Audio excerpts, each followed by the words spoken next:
ইমাম, মুয়াজ্জিন ও খাদেমদের সম্মানী দিতে যাচ্ছে সরকার। ঈদুল ফিতরের আগেই পরীক্ষামূলকভাবে এই কার্যক্রম শুরু করা হবে।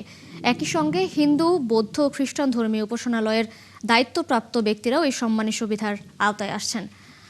দর্শক, অনুষ্ঠান শুরু হয়ে গেছে, আমরা একটু দেখে আসি। ব্যতীত আর কাউকে ভয় করে না, অতএব আশা করা যায় তারা হেদায়েত প্রাপ্তদের অন্তর্ভুক্ত হবে। বারাকাল্লাহু লানা ওয়া লাকুম ফিল কুরআনিল আযীম। আসসালামু আলাইকুম ওয়া রাহমাতুল্লাহ। সম্মানিত সুধী, মঞ্চে উপস্থিত হয়েছেন স্থানীয় সরকার, পল্লী উন্নয়ন ও সমবায় মন্ত্রণালয়ের মাননীয় মন্ত্রী এবং বিএনপি মহাসচিব জনাব Fakhrul Islam Alamgir. Lily ultrasoft serum gel, যা গভীর থেকে স্কিনে দেয় 3 গুণ সিরাম হাইড্রেশন। সিরাম জেল হাইড্রেশনে ব্রাইট থাকো সব সিজনে। সুধী মণ্ডলী, এবারে পবিত্র গীতা থেকে পাঠ করছেন শ্রী সমীর কুমার বিশ্বাস, মাস্টার ট্রেনার, হিন্দু ধর্মীয় কল্যাণ ট্রাস্ট। সকলকে নমস্কার।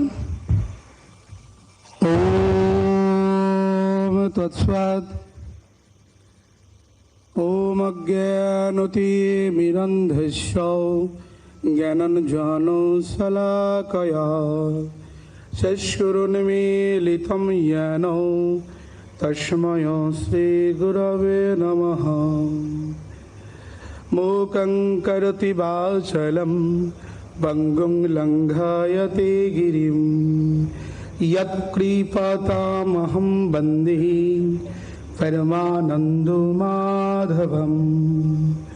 ॐ नमः भगवते वासुदेवाय।